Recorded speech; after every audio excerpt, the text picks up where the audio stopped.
Your hearing is a complex system of delicate and interconnected parts that's easy to take for granted.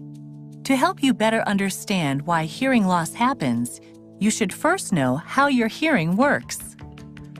Sound is actually a vibration.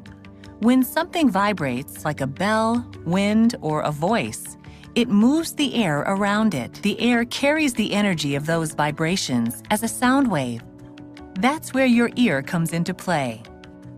The shape of your outer ear is as unique as your fingerprints, but plays an important role in how you hear. Called the pinna, its funnel-like shape and curves enable you to determine where a sound is coming from, so you immediately know if the source is in front, behind, above, or below you. Sound waves are collected by the outer ear and direct along the ear canal to the eardrum. When the sound waves hit the eardrum, they cause the 3 bones of the middle ear to move. The smallest of these bones, the stirrup, fits into the oval window between the middle and inner ear. When the oval window moves, fluid in the inner ear moves, carrying the energy through a delicate snail-shaped structure called the cochlea. In the inner ear, thousands of microscopic hair cells are bent by the movement of the fluid inside the cochlea.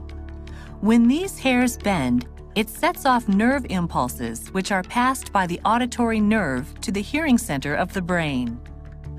Sounds like words, music, or laughter are translated from these impulses by the brain.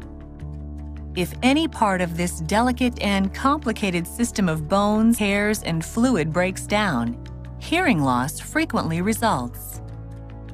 As you can see, the ear is an amazingly intricate body part that many take for granted until something goes wrong.